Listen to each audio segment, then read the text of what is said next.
Baxter, aka TNFro, recording live from my spot here on Forest Avenue. I remember starting this podcast and continuing this podcast as a passion project. Um, and when I started my podcast originally about almost 3 years ago now, I came up with the first platform that I could think of. I wish I had Anchor FM. If you haven't heard about Anchor by Spotify, it's the easiest way to make a podcast with everything you need in one place. Check this out. You actually have the tools to record and edit your podcast right from your phone or computer. Primarily, I record my podcast on my computer and then I upload it to Anchor. The sound quality is good, but I actually have an outside service that's doing the sound for me now. The quality, it increases the quality of it. Anchor distributes the podcast to many listening out platforms like Spotify, Apple, as well as several others. I think I'm available now across at least 10 platforms. It's everything you need for a podcast in one place. And best of all, it's totally free. And the qualifications to get adverts on the podcast are so much easier than the rest of the platforms available now. So download the Anchor app or go to anchor.fm to get started. And thank you for listening.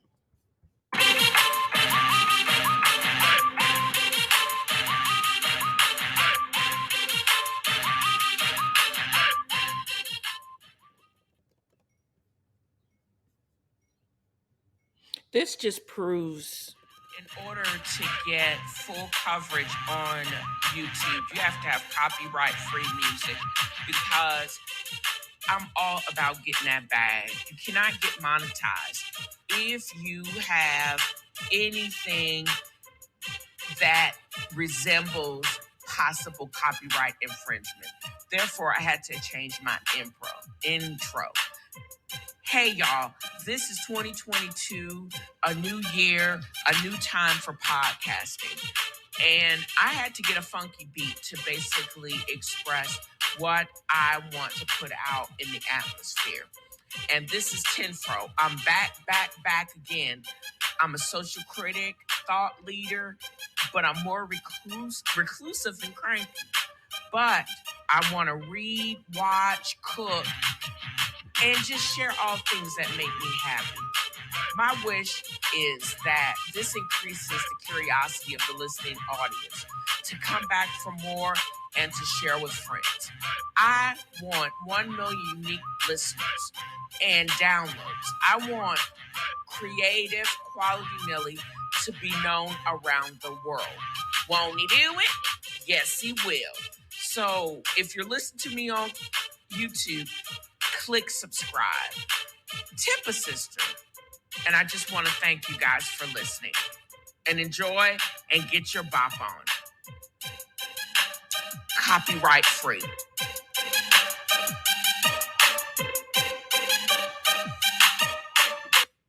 So that is how I am trying to figure out how to do this live thing and having a really good time trying to figure it all out and getting the word out that I am live. I would do this 3-4 times a week, even if I could get paid $3,500 an episode. But I'm not Joe Rogan. Nobody ain't trying to listen to me like that, but it is quite fun. So, welcome to another episode of TNFro was Reading. As you heard from the top of the show, I am recording live on this July 4th weekend, or July 4th. What have I been doing today? It is a whole bunch of nothing. The most thing I've done is watch Dr. Pimple Popper. I'm watching Independence Day for the 4th time, for the 40th time probably, but the second time today. And just deciding that this is what I want to do. I really wish I did have a production company that one could do the research and the scripting of this partially scripted show. I wish I had the fortitude to have somebody edit it and get the edits back within hours instead of days. Um, I wish I had the listenership. I was looking at my stats on Podbeam not just yesterday, and I realized that some of the best and most um, popular podcasts, they have 3 to 4 thousand unique listeners or streams per episode, not a total of 3,900 downloads for a show that's been on for 2 years, for almost 3 years. And that's where I want to be. I want to have that many downloads um, per my show. Um, I know I'm not, there are some podcasters that get that many streams because they were very popular bloggers. They were just in general um, popular people that they either wrote books. I've written a book. They are had book clubs or ran book clubs or worked as journalists for Essence Magazine and a variety of other contracted positions. And they're unlike me that I started, as the intro said, I started this as a passion project. But how to keep up the passion when you're not getting paid for it is a whole nother thing. You know what I mean? So I do enjoy this podcast. I like creating things. I like commenting and getting my own take on certain things just when uh just when I think it things can't get crazier they do. So I spend a lot of time um watching the news as much as I can, but also taking the time to create and form my opinion. I don't. I'm hopeful that I'm not like this Joe Rogan cat that he makes a lot. He brings people on controversial and propose things that don't make a whole bunch of sense. I want to be at least a voice and reason while things are at their craziest. And as want to I want to create a podcast that people would want to listen to with great sound quality, that sounds like I really do give a crap, and also offering a different perspective um, than most people have in the podcast world. There are thousands of podcasts, but there's none unlike myself that people will actually enjoy. And I'm hoping I'm bringing, I'm not just entertaining myself, but I'm hopeful that people will get entertained and smile as they listen to the podcast. So that's why intermittently I'm going to be sharing that I am online, and it would be great if you people would absolutely join me. I don't have all of these followers on social media for nothing. I'm hopeful that people will take the time to come on, engage, give me a coin, go coin, just in appreciation, and just leave comments on the show itself. As I said, this is TNFro is reading. Um, I'm going to be covering a lot of other and sharing several pre-recorded segments about the podcast itself, and I hope you will enjoy it. This next section is I recorded earlier this past week as I was still processing a lot of the Supreme Court decisions. But right before they made a whole bunch of crazy decisions, right before they actually went on vacation, they're out until like October. It's like they destroyed the United States and then they go and now they're reading books on the beach. Who knew? But so it gives me a lot of time to dissect all of the craziness and offer my opinions. Don't forget to navigate to my blog at dalesangelsinc.blog. You can leave comments, or at the end of the episode, while I'm online now, you can actually hit me up, send a message, or you can actually call in um, through the app. Nobody's calling in right now, but that's okay. I'm hopeful that you guys, someone in the atmosphere, preferably in Korea or as far away as Australia, you guys tune in. And because it's not Fourth of July means absolutely nothing in those respective countries, but I'm hoping you will glean something from my episode about how an African American is absolutely spending hers. Now I will be talking about just general popular culture and other shenanigans, and also my impression of Nikki Mae's Wahala. And I hope you enjoy this section of the show.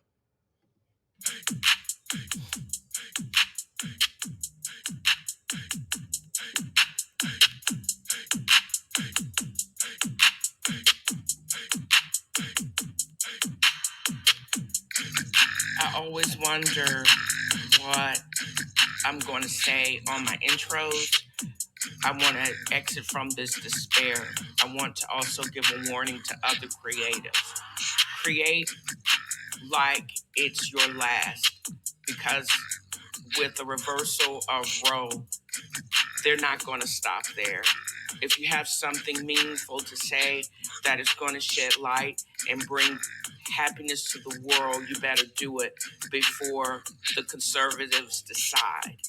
And that's how I want to begin my day every day, creating something new, interesting, and that's educating, and expand the world instead of bringing darkness.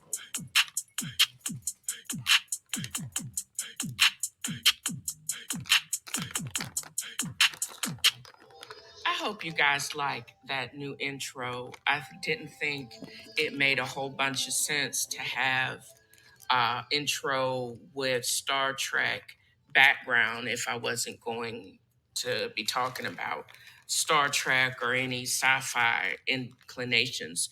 I'm not even going to be talking about NASA, although there's a lot of things going on in the space first. What I am going to be talking about, though, is this new, or one of the latest book from Nikki Mae. It's called Wahala. And now I get why it says Three's Company and Four's Trouble. This is a story that follows four Anglo Nigerian women and their trials and travails through London and even America, because I believe it's Simi's husband, who's also white. I think that sucks though. Her husband, Martin, has a job in New York City. All of the women have some degree of Anglo blood in them. And it's crazy because the messiest of them, what is her name? Oh my gosh, I can't remember her name. I'm going to absolutely have to navigate back to my bookstore and pull this up. By the way, any of the books that I basically talk about online can be found um, for pretty decent prices on Far From Beale Street Bookshop. And I guess while I'm looking this up, I'll why I named it that. Beale Street is a legendary street in the blackety black Memphis. I live in Chattanooga, Tennessee. I love where I live, or at least I did. I've been going kind of back and forth for a while, going back and forth for a while um, about the last couple of weeks have been kind of weird for me. I have an on and off like relationship with white folks. And they've been doing the most with the overturn of Roe v. Wade. A young man basically is now paralyzed because in Philly, they just refuse to strap him in. Um, and this overseer, Clarence Thomas, is really getting on my nerves. And it's been brought on by a bunch of people, misguided, misled, that this white lady who is was a Rhodes Scholar, uh, former first lady, chief of state, senator, she seemed like she was overqualified to lead, but people did the exact opposite and voted in a sociopath. It just blows my mind. And every time we have these hiccups where we're having this fascist moral majority hit us over the head with their chastity, pretend chastity, and rules, they just made a mockery of what a democracy is supposed to be like. And I blame everybody that either you didn't vote or voted for that fool. 80 million reasons why I'm pissed the fuck off about where we stand and our lacks of freedom. But it was very encouraging, and I'm feeling really good today about this particular book. And it's Isabel. I couldn't remember her name. The most high yellow of this foursome. Not only is she the most messy, they compare her to Carrie Miranda Charlotte of Sex and the City. But this Isabel Ho is nothing like Sex and the City. She is a true sociopath. Also, what annoys me is the only true Black Nigerian dude. He's the only one that gets capped by this girl. That's the twist. The whole story, as I said, centers in London. All of these women, three of the main characters, three of the main women, Ronke, Boo, and Simi, met while they were at the university. On a peripheral note, is Isabel, messy chick, who is from, her father actually is a businessman and loaded, I mean, filthy rich, loaded, from Nigeria. And he has a sketch background. Evidently, Ronke's father had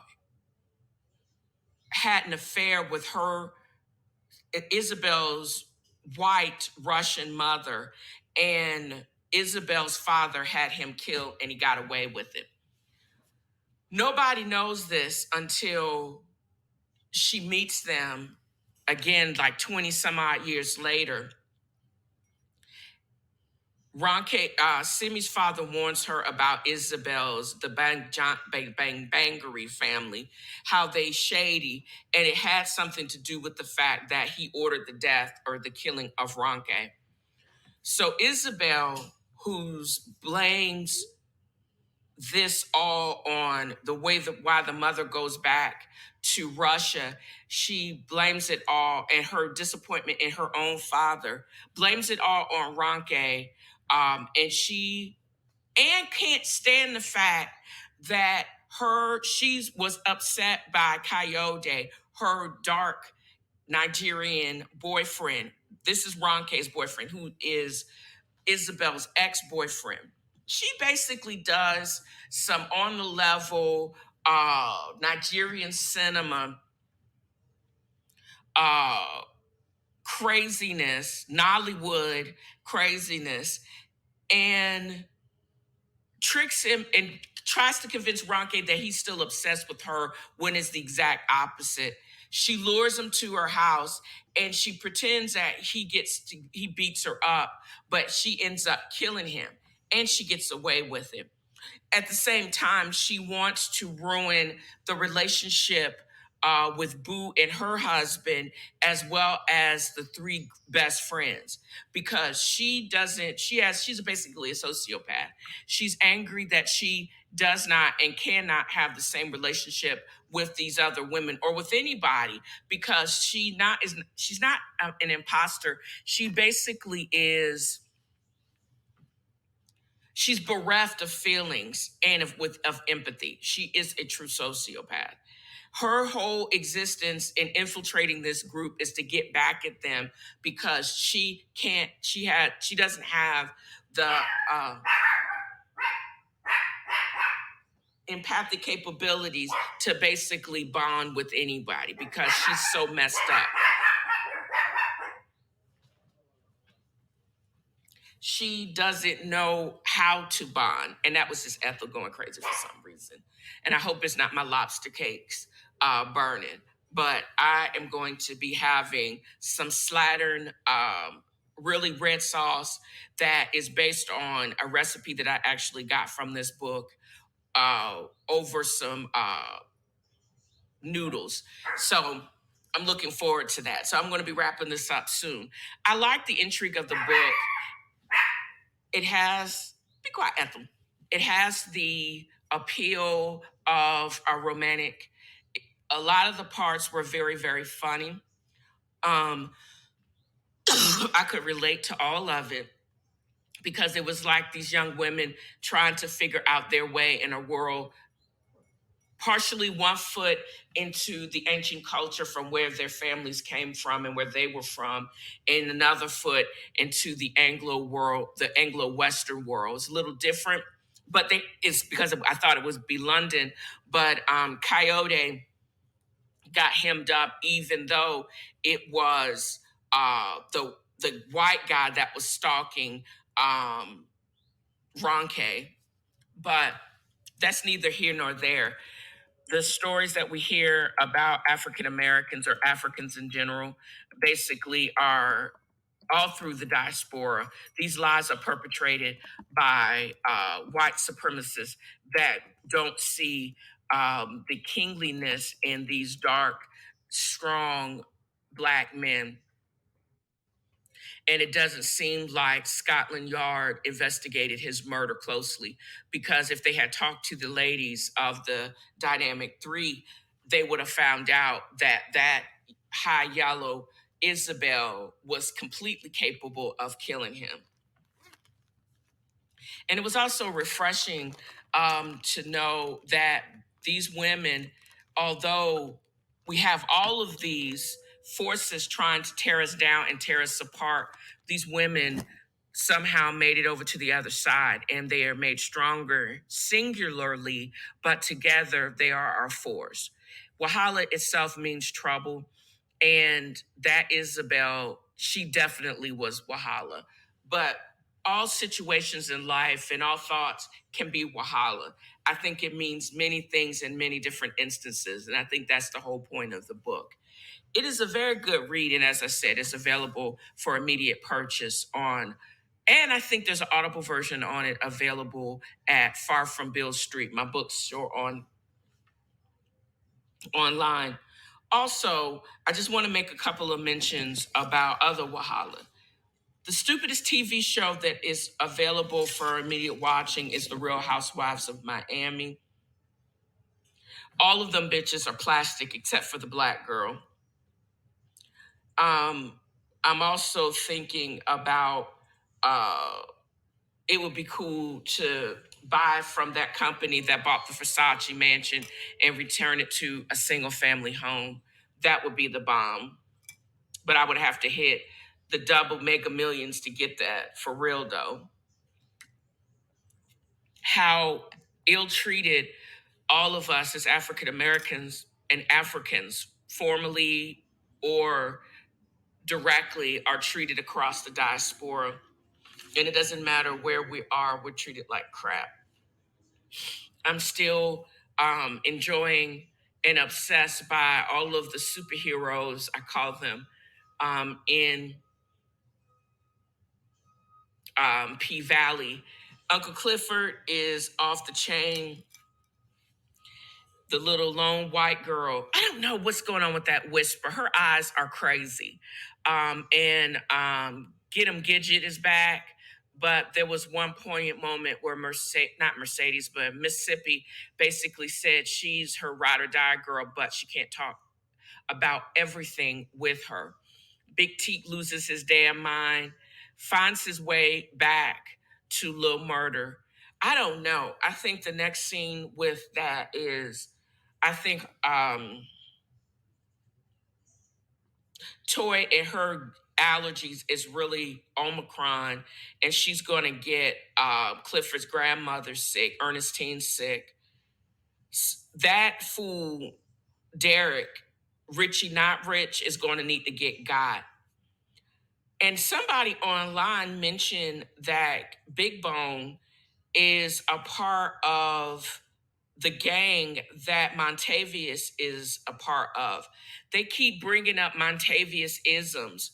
I don't know if it's again going to be Mercedes that's going to have to get her or what, but I think whatever his brotherhood is going to come back. I think it's going to be a dynamic duo between Diamond and Mercedes. I think they're going to have to bring back Little Murder to reopen up the reopening up, or Little Murder's going to come back as a Chuckalissa native and have like he's going to basically be uh um the entertainment for when Andre takes the mayor seat, and it's just going to be live, but there's going to be a showdown between Big Teak and Clifford, or they just going to enter in a throuple, which is going to be crazy. I suggest that y'all enjoy that show as much as you can, because I said as the fascist religious right start to take um, many seats, they're going to basically try to ban awesome TV watching. That's why I'm hopeful that all of this year's episodes have been produced and they just release them all before they're banned from being released. And then we have to get the bootleg copies of it. How crazy would that be? Getting the bootleg copies of P Valley, but I think it's coming. If anybody got creative or are creative, you're going to have to get in while the getting is getting, because they even going to shut down little people like me. If you're not saying the right thing, or if you're not conservative enough or not religious enough, your creative ideas have no place in this new fascist society of ours. And that's why I say Wahala, though. That's trouble, though.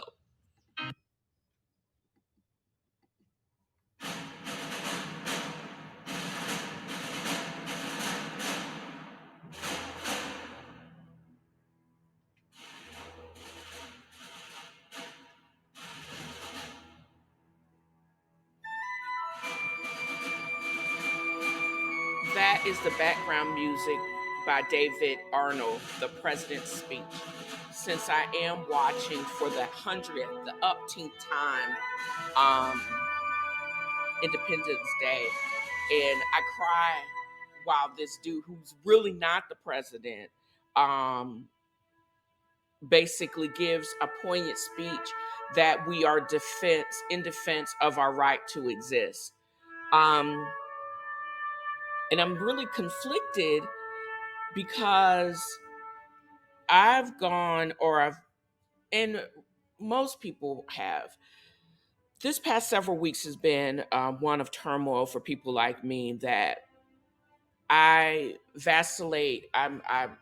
Considered myself a patriot. I served in the military, but then at the same time, um, I I still feel like either not an imposter, but people are making me feel as if I don't belong here. And when that has happened in the past, I didn't really think about it as much, but I feel that maybe I don't belong. And I can truly say that I have not felt this way since I worked in Kentucky. And I know it's completely different. I know it's a part of the whole. I was in Kentucky for a very short period of time, but it was in the beginning of, actually, was right in the middle of this last administration. And I haven't really felt comfortable since. For a small amount of time, I felt comfortable. It was an unease comfort. Then, as I got very more comfortable, that's when a lot of things have started to change again in this country. And for a while, I have been always griping about becoming an expat. Then I piped down for a minute, and then now I'm back on that same tune. I have some things I need to, shore up here, but it's coming, y'all. I don't think the premise of this country we're anywhere near it. We are the togetherness that I see, and I know this is a movie and it's Hollywood, but we're nowhere near the world that is depicted in this film that I'm watching for the second time today. The togetherness that it takes to repel hostile aliens. We can't even repel aggressive Russians, keeping them out of Ukraine. They have a right to exist as Ukrainians. There is no reason for Russian aggression, and there's not a lot of reason why we have made some of these decisions that have gone on in this country as we speak. And I find myself turned into myself and inside of my head, and that's not a good place to be, because I want to live free. I want to have adventures, but I'm really afraid that I'm expecting to be treated poorly. And I try. I don't go, it doesn't, it's okay as long as it really doesn't go left. And I don't really have that anymore. I don't feel that, I don't really feel that a lot of people get it. I don't feel that people still don't know how to take me, so they're still going to take me. I talked about Big Teak on the other, how he lost it, and one of his most poignant screens, and I'll talk about this a little bit later on in the show, with the Uncle Cliffordisms, is the despair in what he basically admits to a little murder. He says, well, they think I'm a menace to society, so I must just prove them right.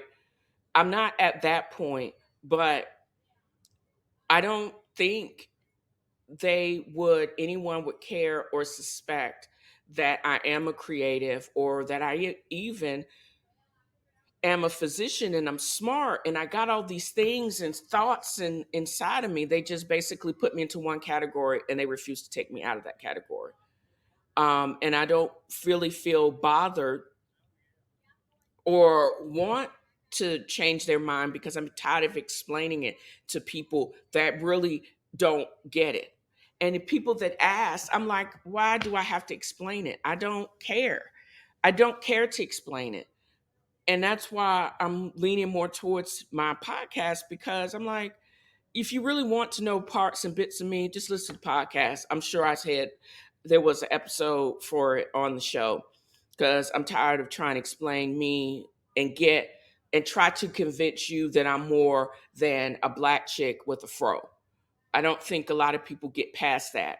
They still put me into one episode. So, in this next version, I'm going to be talking about July 4th, the meaning of freedom, and some P Valley spoilers. And I'm going to wrap it up by the Uncle Cliffordism.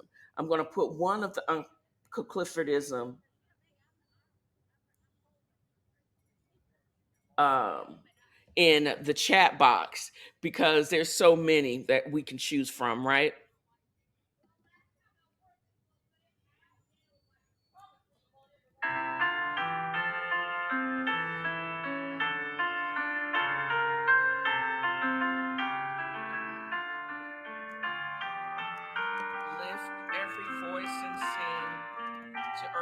heaven ring with the harmonies of liberty. Let our rejoicing rise high as the listening skies. Let it resound as loud as the rolling sea.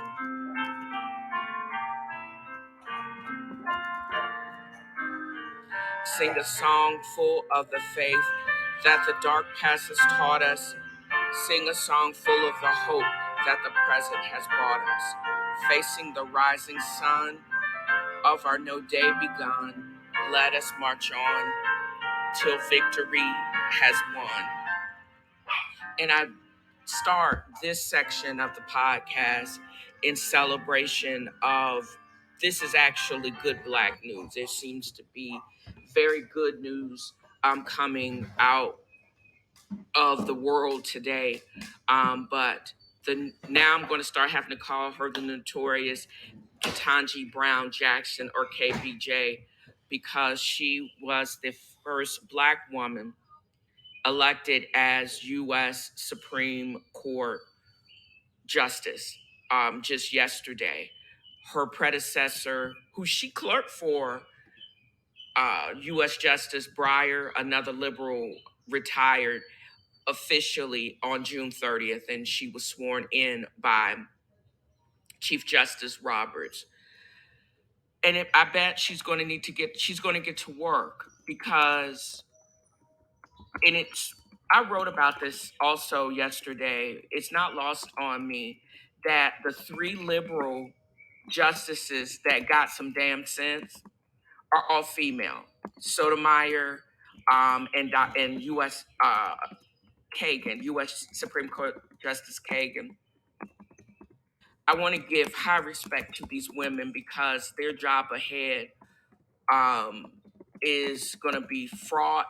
It's now dangerous because people are coming after the Supreme Court, but they're taking the brunt of the blame of the other very fascist conservative justices.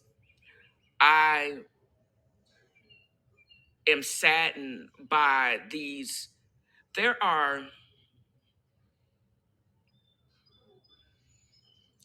the ultra, and it's more than that. It's 1, 2, 3, 4, 5 instead of 6, instead of 4.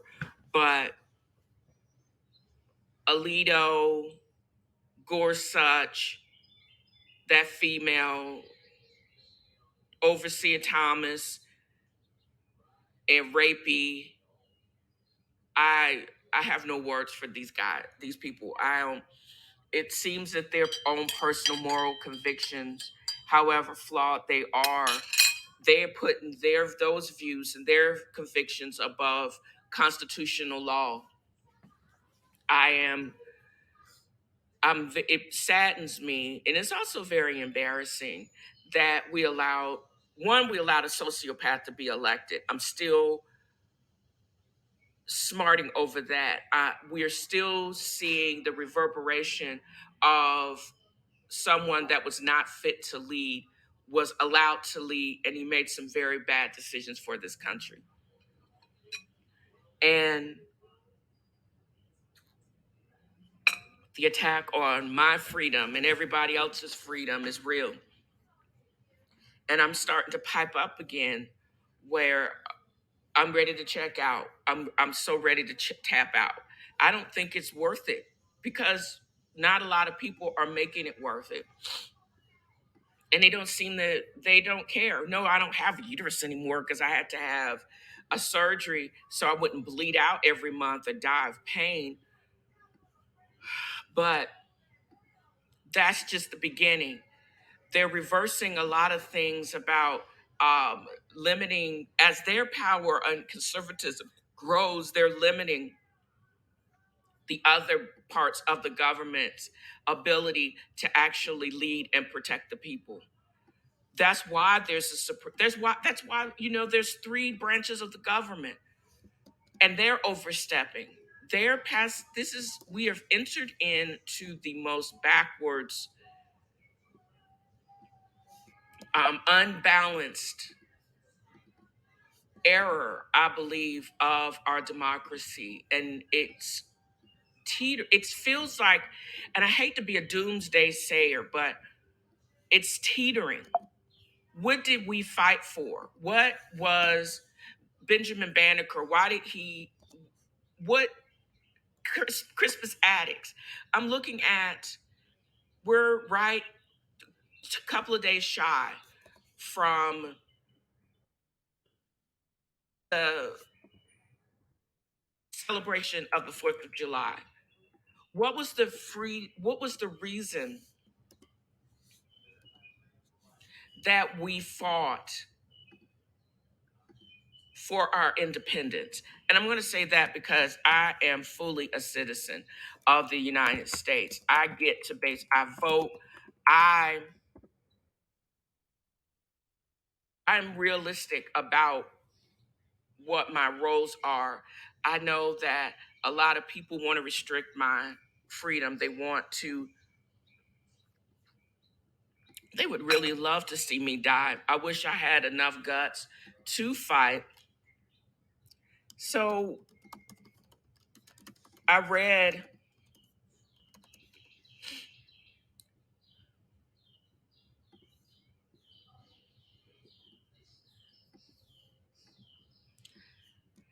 I read the um, abolition of slavery during my celebration of Juneteenth, but I now am getting ready to read because I haven't read this for a while. We're getting ready. We're coming up on July 4th, and what exactly does our freedom mean? And are we living in that truth, or are we, in fact,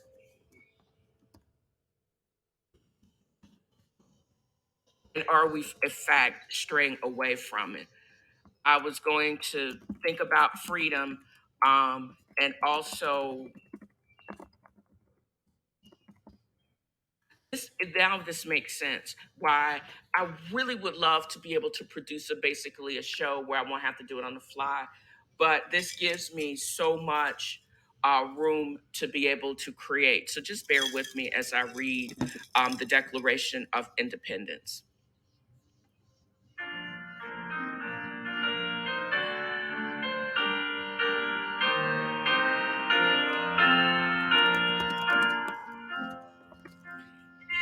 Congress, July 4th, 1776. The United the unanimous declaration of the 13 United States of America. When in course of human events, it becomes necessary for one people to dissolve the political bands which have connected them with another, and to assume among the powers of the earth the separate and equal station to which the laws of nature and of nature's God entitle them. A decent respect to the opinions of mankind requires that they should declare the causes which impel them to the separation. We hold these truths to be self evident, that all men are created equal, that they are endowed by their Creator with certain unalienable rights, that among these are life, liberty, and the pursuit of happiness, that to secure these rights, governments are instituted among men, and they meant that, not women, but we gonna just put all ourselves non-binary today, deriving their just powers from the consent of the governed, that whenever any form of government becomes destructive of these ends, it's the right of the people to alter or to abolish it and to institute new government, laying its foundation on such principles and organizing its powers in such form as to them shall seem most likely to affect their safety and happiness. Prudence indeed will dictate that governments long established should not be changed for light and transient causes, and accordingly all experience have shown that mankind are more disposed to suffer while evils are sufferable than to right themselves by abolishing the forms to which they are accustomed. But when a long train of abuses and usurpations pursuing invariable the same object in evinces are designed to reduce them under absolute despotism, it is their right, it is their duty to throw off such government and to provide new guards for their future security. Such has been the patient sufferance of these colonies, and such is now the necessity which constrains them to alter their former systems of government. The history of the present King of Great Britain is the history of repeated injuries and usurpations, all having in direct object the establishment of absolute tyranny over these states. To prove this, let the facts be submitted to candid world.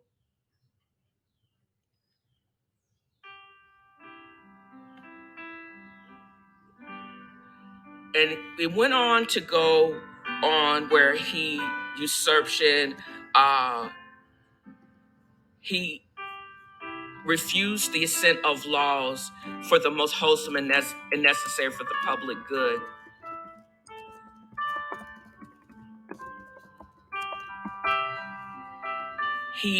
It was hard to basically get appropriate new lands, which was actually good because they were restricted from stealing more land from the Indians. He has obstructed the administration of justice by fusing his assent to laws for establishing judiciary powers.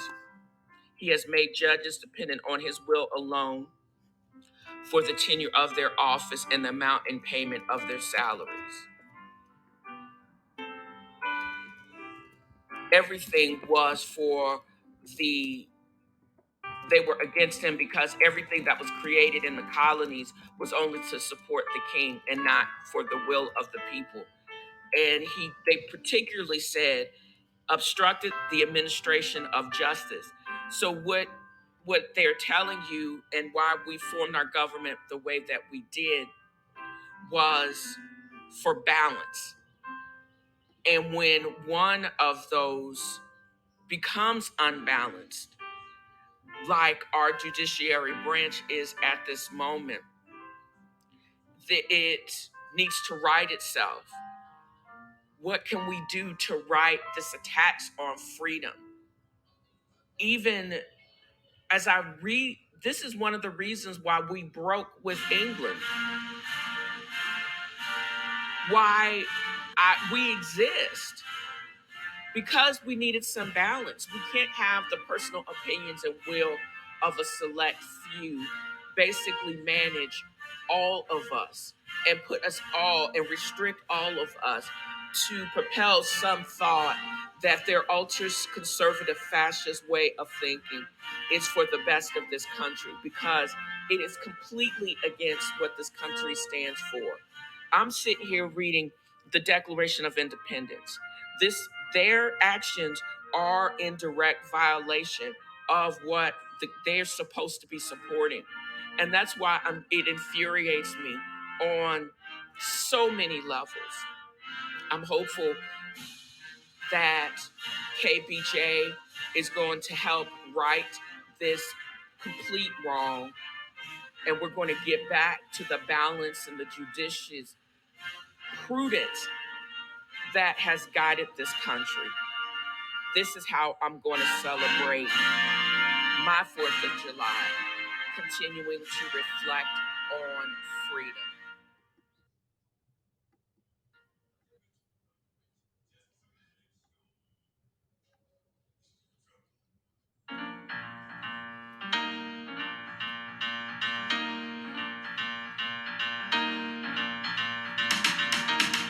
Who doesn't know that opening to the late great Aretha Franklin, that open refrain? Thinking about freedom, let my mind go back.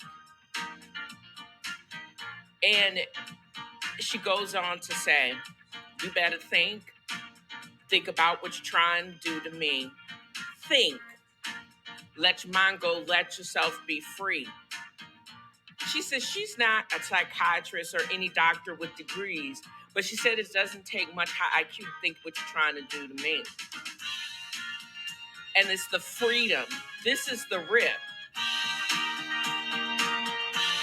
And been thinking about freedom and talking about freedom all through this episode, in particular, just thinking about freedom as it relates to a citizen freedom and the reversal of our freedoms.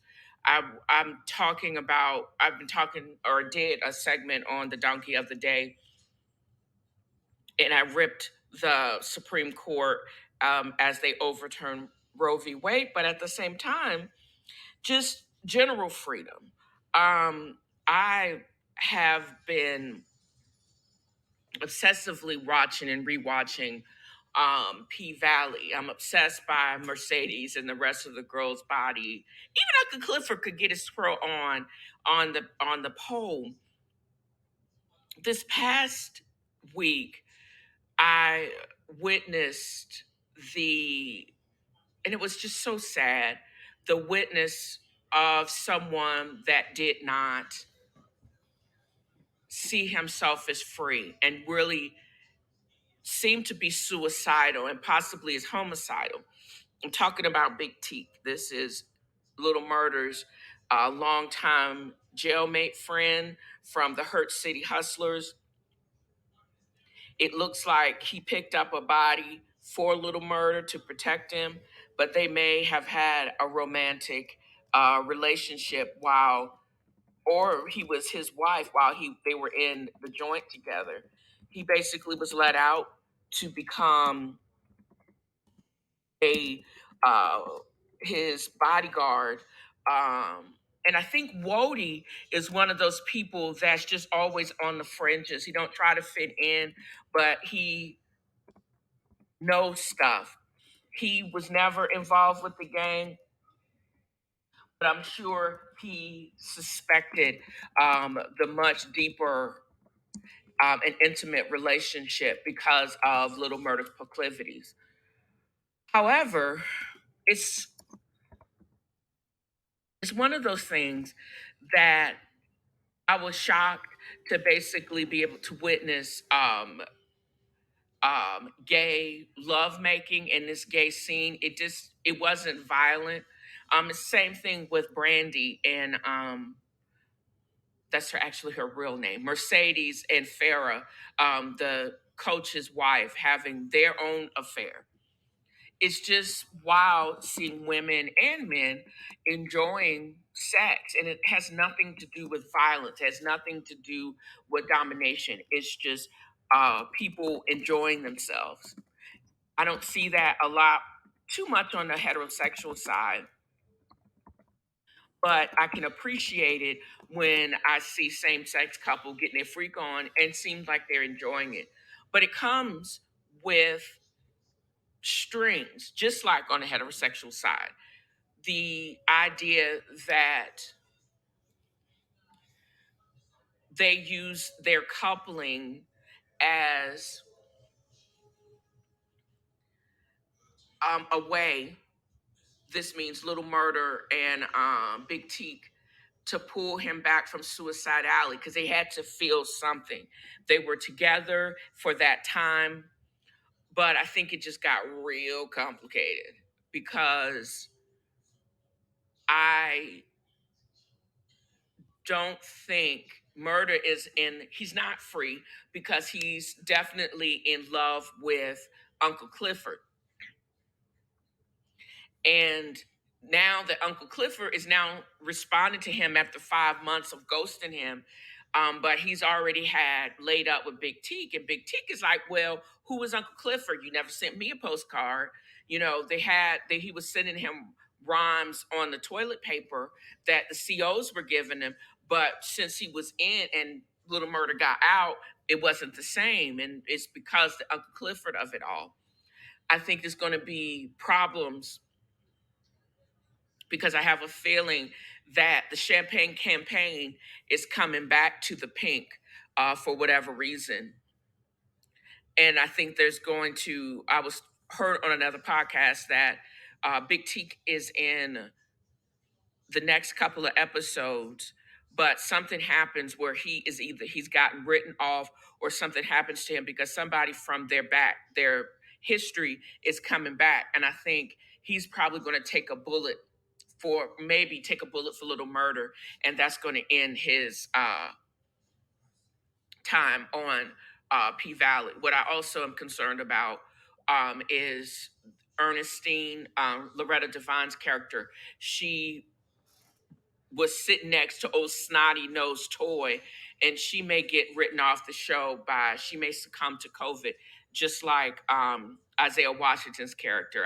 Read somewhere or heard somewhere that he actually was fired by Lionsgate, probably for saying something right wing and homophobic off cameras, or went off on somebody. He's so willing to talk himself out of a blessing. The same thing way he talked himself off of um, that the doctor show from Shondaland. He basically is talking himself out of a blessing from another long running show if it doesn't get canceled by the religious right, who aren't right in their campaign to thrust us back to a white bread existence. Yeah, yeah, yeah. Ain't no more lockdown. Now it's time to celebrate. Champagne, champagne, champagne, champagne. All the music that you hear on this episode is definitely available for immediate streaming and for purchase on iTunes or wherever you purchase your music. And that I'm ending it with J. Alphonse Nicholson, aka Little Murder, Champagne Campaign. This is how people have turned up since the end, or since they reopened it, which they definitely reopened Mississippi too soon. All of his music is trap music, but it's part of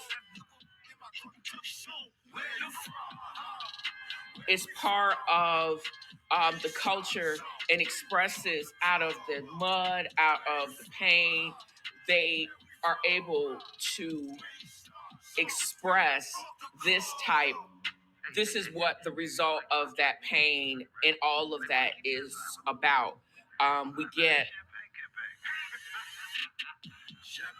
We get this type of music, and we get the creativity from the Pink and Mississippi, or Keyshawn's character, the tour. They basically are using their 15 minutes of fame to create, to entertain, and also to get paid. But it comes with its own pain, and it comes with its own what they're missing out on.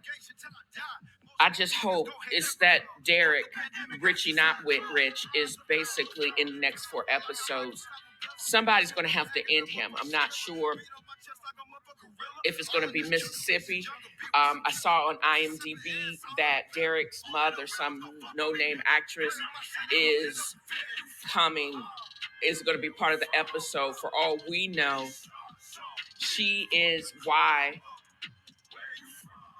Derek is the way she is, and I bet she was. I wonder if she's one of those ultra religious, strict, abusive women, and that's why he's taking out his rage on the beautiful Keyshawn. Well, we'll see. Until then, we just get our bounce on.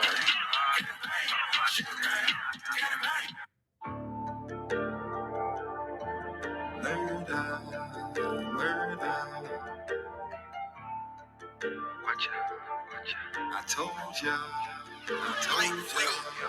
When I make it up out the dick, I'm the stupid rich. I'm blow holding bad.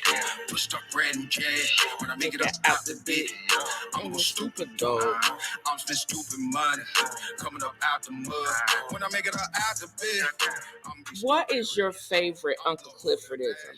I put a couple of them in the chat, but one of my most favorite ones is careful who you let through the door. You can't save every hoe. And then there's a Wodieism. Keep doing what he was talking to Lil Murder as Keyshawn, they were taking promo pictures outside of, like, I don't know, it looked like a toe up. What's that side? there's a in the South, there's a whole bunch of these roadside attached to the gasoline station. But he was Wody is like one of those people. He a little creepy. He listens and watches out because it looks like he's headed in for Rome for a minute. He was watching as Rome was talking to Kishan after she sent um uh get him Gidget packing. But this is what he said. He said, keep doing what you doing. What you is you what it what you is doing. You need to keep doing that. Nigga, what? I just was funny to me. And I played this. I'm listening to this music because this past week's episode of P Valley was more interesting than a lot of others. I don't know if I liked it as much as the other episodes. Um, it was all about the making of Mississippi. And how I did not know the storyline behind how her and Gidget have been friends for a while, and her reality was out of pain. And I knew somebody and something in her past made her think that she was not ever good enough or she was not ever pretty enough um, to she didn't know what her gift was.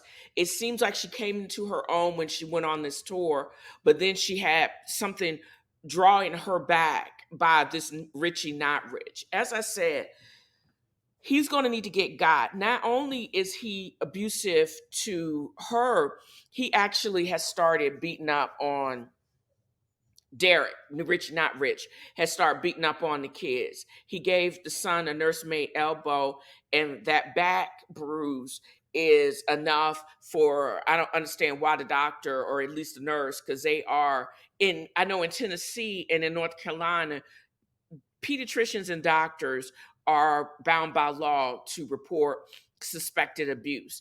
And what it's going to take? Is the state going to have to come in and remove those kids to get them to safety before her stupid ass, because she can't protect herself? How alone is she going to protect her kids? And why won't she put him out of a house that he don't even own? Mississippi's daddy gave her the down payment for that house, and he has all of his own demons. And the reason why he is so abusive is because it looks like his father was kicking his ass too. I didn't know. It's so funny that Mississippi is such a great trickster and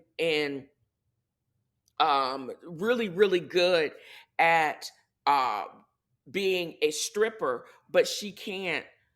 She wasn't able to make. She didn't make the cheer team because I don't know if she was just afflicted or if what was going on with that. But she's probably one. She is a legend in the making, but she don't know it. And what's going to keep her back is her association with Richie Not Rich.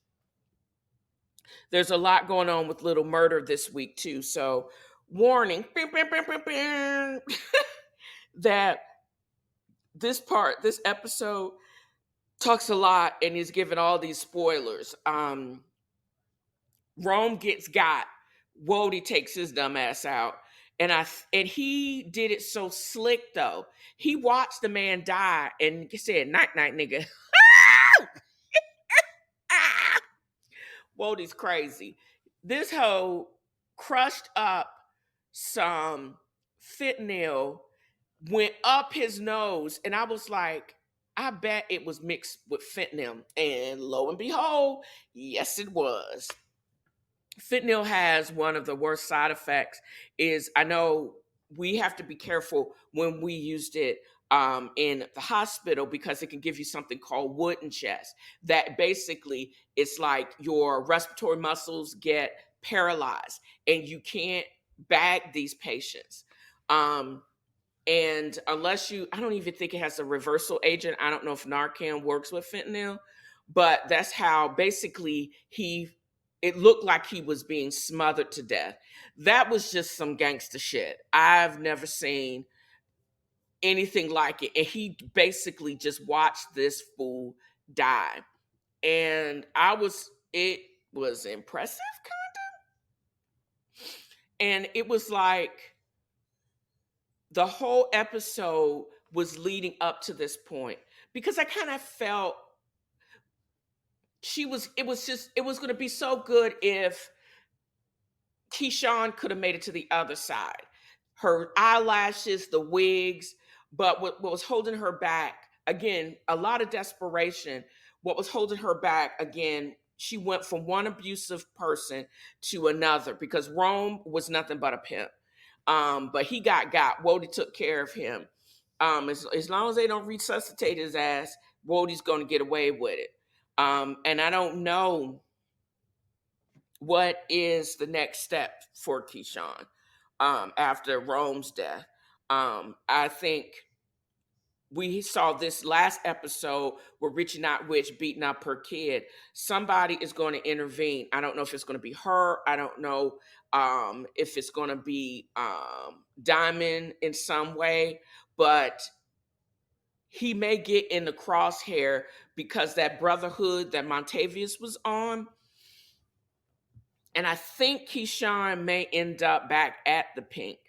And I thought about this while I was watching it. I think Andre is absolutely going to win and become mayor. And it's going to be hilariously funny that Little Murder is going to perform at his inauguration. I can see that. And all of the queens are going to be there. Uncle Clifford's going to be there. I don't know. I think it's just going to be marvelous. And Keyshawn may end up as back at the Pink as a headliner. I think all the shit that she's gone through, family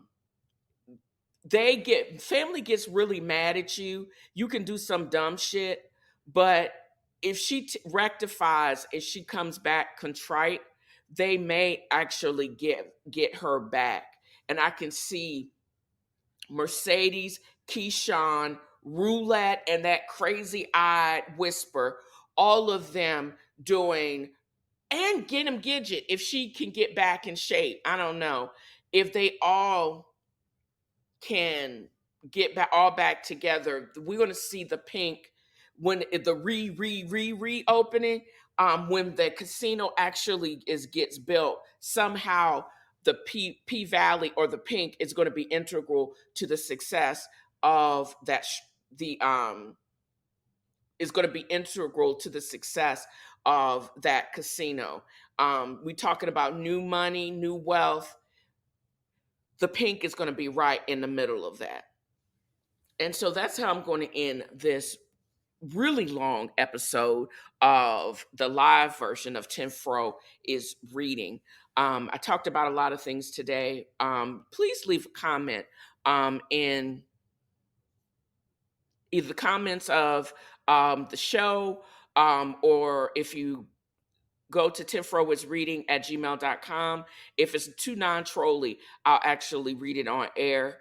I'm just really interested with what you guys are watching and what your Uncle Cliffordisms are for the show. And don't hesitate to navigate to bookshop.org, far from Beale Street, to pick up all the books that I've read on or talked about on the show at a really decent price. And also, I get to hook up because I am one of the influencers. Also, if people need a chocolate penis or a glitter bomb, navigate to shipabagadicks.com and use my promo code to TNFro Got Jokes to get a percentage off of your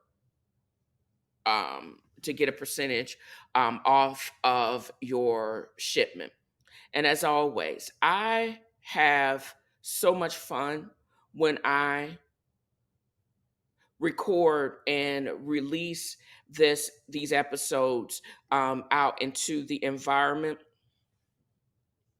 But I can't do this without support. So if you feel like it, drop your sister a tip and just let me know what you think. As always, thank you for listening. And I thank you again for the support.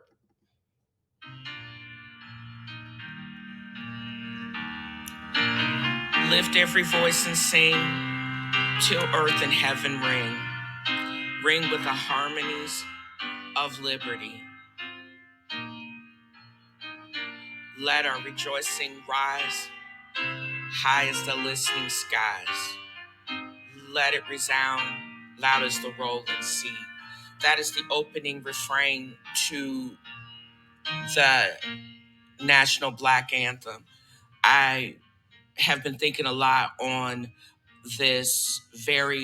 the James Weldon poem as well as the song and what it means to me since Juneteenth, since the reversal of Roe v. Wade, because I think our creative avenues are going to be crushed down.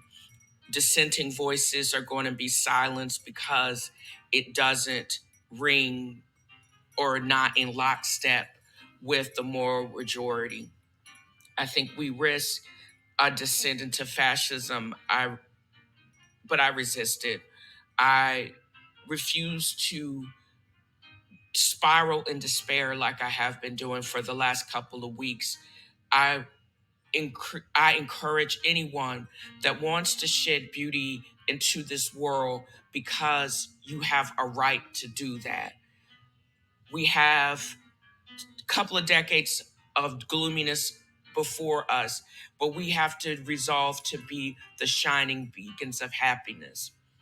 Join me as I continue this in my creative endeavors. Let me know if you want to hear something different. Navigate to my Dale's Angels Inc. blog. There's light there, a couple of puns and side eye shenanigans, also merch. And if you want to ship a glitter bomb to the dumbasses in charge, or or a chocolate penis, you can use my code TNFro got jokes, and you can get a percentage off of your shipment. And as always, create like it's your last day, and thank you for listening.